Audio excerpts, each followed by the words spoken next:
Hello friends, আমি হালিমা। আমার ছোট্ট রান্নাঘরে আপনাদের সকলকে স্বাগত। তো ফ্রেন্ডস, আজকে আমি আপনাদের সঙ্গে আটা এবং ময়দা দিয়ে খুবই সহজ এবং মজাদার দুটি নাস্তার রেসিপি শেয়ার করব। তো চলুন তাহলে দেখে নিন আমাদের প্রথম রেসিপিটা বানাবার জন্য প্রথমে আমি এখানে একটা মিক্সিং বোল নিয়েছি, যার মধ্যে আমি 2 কাপ মতো হালকা উষ্ণ গরম পানি নিয়ে নিয়েছি, আর দিয়ে দিয়েছি 2 চামচ মতো ইস্ট, অল্প সামান্য লবণ, একটা ডিম। ডিমটা অবশ্যই নর্মাল রুম টেম্পারেচারে থাকা ডিম নিতে হবে, ফ্রিজে থাকা ডিম নিলে কিন্তু হবে না। আর যদি ফ্রিজে থাকে তাহলে আধ ঘন্টা থেকে 1 ঘন্টা মতো আগে ডিমটা একটু বার করে রেখে দেবেন। যাই হোক, আর মিষ্টির জন্য আমি এখানে নিয়েছি খেজুরের গুড়, আপনারা চাইলে কিন্তু চিনির পাউডারও নিতে পারেন। তো সমস্ত উপকরণগুলো খুব ভালো করে আমি মিক্স করে নিয়েছি বা ফেটিয়ে নিয়েছি। এবার এর মধ্যে আমি দিয়ে দিলাম নারকেল কোড়া, চাইলে আপনারা নারকেলের পাউডারও দিতে পারেন, আর যদি পছন্দ না হয় পুরোটা স্কিপ করে দিতে পারেন, তবে দিলে পরে কিন্তু টেস্টটা খুব ভালো আসে। যাই হোক, এবার আমি এর মধ্যে দিয়ে দিলাম ময়দাটা একটু চেলে দিলাম, আর একটু টেস্টি আর একটু ভালো করার জন্য আমি এর মধ্যে দিয়ে দিলাম মৌরি, গোটা মৌরি। যদি আপনাদের পছন্দ না হয় এটাও বাদ দিতে পারেন। যাই হোক, এবার সমস্ত উপকরণগুলো আমি এবার মাখিয়ে নিচ্ছি। ব্যাটার তৈরি করব একটা। ব্যাটারের সময় যদি আপনাদের পানি দেওয়ার প্রয়োজন হয় অবশ্যই কিন্তু গরম করে দেবেন, কেন কি না এর মধ্যে ইস্ট দেওয়া আছে। তো খুব ভালো করে ব্যাটারটা আমার মাখানো হয়ে গেছে, দেখুন কীরকম টেক্সচারটা হয়েছে। তো এরকম একটু আঠালো টাইপের ব্যাটার হবে অবশ্যই, যেহেতু ইস্ট দেওয়া আছে। তো ব্যাটারটা আমি এবার একটু রেস্টে রেখে দেবো, আর চেষ্টা করবেন কোনো গরম জায়গায় রাখার, তাতে করে আমাদের ইস্টটা আরও ভালোভাবে অ্যাক্টিভ হবে, মানে ব্যাটারটা ফুলে যাবে একদম। তো দেখুন আমি এখানে রোদের মধ্যে একটু রেখে দিচ্ছি, আর ভালো করে উপর থেকে একটু কিচেন র্যাপার দিয়ে র্যাপ করেও দিয়েছি। তো চলুন আমাদের দ্বিতীয় রেসিপিটা বানিয়ে নিই। তো রেসিপিটা বানাবার জন্য এই যে কড়াইয়ের মধ্যে অল্প সামান্য পানি আমি গরম করতে বসিয়ে দিয়েছি, আর এর মধ্যে আমি দিয়ে দিলাম লবণ। তো পানিটা ফুটে আসার আগের মুহূর্তে যখন একটু বুদ উঠছে তখন আমি এর মধ্যে দিয়ে দিচ্ছি চালের আটা। তো বন্ধুরা, খুব বেশি পানি কিন্তু নেবেন না, খুব বেশি পানি নিলে আটাটাও বেশি লাগবে, তাতে করে পরিমাণটা অনেকটা বেশি হবে। তো পরিমাণটা বুঝে সুঝে করবেন। তো আটাটা দিয়ে এবার আমি এই পানিটার সাথে আটাটাকে একটু মিক্স করে নিচ্ছি। আর গ্যাসের ফ্লেমটা এই সময় কিন্তু অবশ্যই লো রেখে দেবেন, আর পানির প্রয়োজন হলে অবশ্যই পানিটা কিন্তু একটু গরম করে দেবেন। তো আমার এখানে একটু পানির প্রয়োজন হয়েছিল, তার জন্য আমি একটু গরম করেই দিলাম।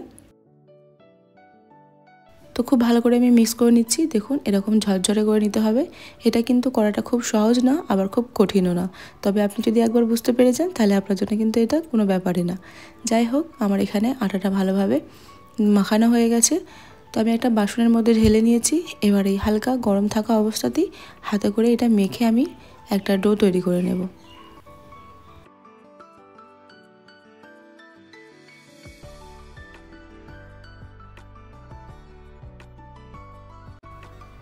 তো বন্ধুরা, আটাটা কিন্তু বেশ গরম থাকে, একটু সাবধানে করবেন, যদি প্রয়োজন হয় হাতে হালকা ঠান্ডা পানি নিতে পারেন। তো দেখুন এখানে আমার ডোটা তৈরি হয়ে গেছে, মানে মাখানো হয়ে গেছে। এবার একটা রুমাল আমি পানি দিয়ে ভিজিয়ে এটা চাপা দিয়ে রেখে দিলাম। আমরা লুচি, রুটি, পরোটা বানাবার জন্য যেমন আমরা আটা মেখে থাকি, তো তারপরে আমরা একটু তেল দিয়ে রেখে দিই উপর থেকে, যাতে করে ড্রাই না হয়ে যায়। তার জন্য আমরা এখানে একটা টাওয়াল, মানে ছোটো মতো একটা রুমাল ভিজিয়ে আমি চাপা দিয়ে রেখে দিলাম, তাহলে করে উপরটা ড্রাই হবে না। তো অল্প সামান্য এখান থেকে আমি খমির নিয়ে নিয়েছি, দেখুন হাতে করে একটু এটা শেপ দিয়ে নিচ্ছি। তো বন্ধুরা, আপনারা যদি কোনো ভালোভাবে শেপ দিতে পারেন দিয়ে নিতে পারেন, তাছাড়া সবথেকে সহজ হচ্ছে এই শেপটা দেওয়া। তো অল্প সামান্য খমির আমি একটু হাতে করে গোল করে নিলাম, তারপরে এই যে কাঁটা চামচটা একটু পানির মধ্যে ডুবিয়ে নিয়ে একটা এই যে দাগ দাগ মতো হয়ে গেল একটা ডিজাইন।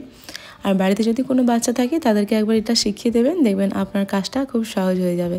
এই যে বসে বসে খেলার ছলে ওরা কাজটা আপনার করে দেবে, আর আপনার কাজটাও কিন্তু এগিয়ে যাবে। এই যে আমার মেয়ে যেমন এখন করে দিচ্ছে। তো এখানে আমার নাস্তাগুলো মোটামুটি সবই রেডি হয়ে গেছে, দেখুন কত সুন্দর লাগছে। তো তারপরে আমি এই যে কড়াইয়ের মধ্যে আমি দুধ গরম করতে বসিয়ে দিয়েছি, গ্যাস ওভেনটা অন করে। তো এখানে আমি মিষ্টির জন্য দিচ্ছি খেজুরের গুড়, আপনারা চাইলে কিন্তু চিনিও দিতে পারেন। দিয়ে দেবো অল্প সামান্য লবণ, মিষ্টি জিনিসের মধ্যে একটু লবণ দিলে টেস্টটা আরও সুন্দর ব্যালেন্স হয়। আর সুন্দর ফ্লেভারের জন্য এর মধ্যে আমি দেবো তেজপাতা, দারচিনি আর হচ্ছে এলাচ, আর দিয়ে দিচ্ছি এর মধ্যে আমি নারকেল কোড়া। তো দুধটা ফুটে আসা পর্যন্ত আমি একটু জাল করে নেব। তো দেখুন দুধটা খুব ভালোভাবে ফুটে গেছে, অবশ্যই খুব ভালো করে ফুটিয়ে নিতে হবে। এবার আমি এর মধ্যে এই যে নাস্তাগুলো বানিয়ে রেখেছিলাম, তো এই নাস্তাগুলো এবার এর মধ্যে আমি দিয়ে দেব। তো বন্ধুরা, খুবই সহজ রেসিপি দুটো, একবার হলেও ট্রাই করে দেখবেন, খুবই ভালো লাগবে আশা করছি। তো তো দুধের মধ্যে দিয়ে দিলাম নাস্তাগুলো। এবার হালকা হালকা করে আমি নাড়াচাড়া করব আর খুব ভালোভাবে ফুটিয়ে নেব।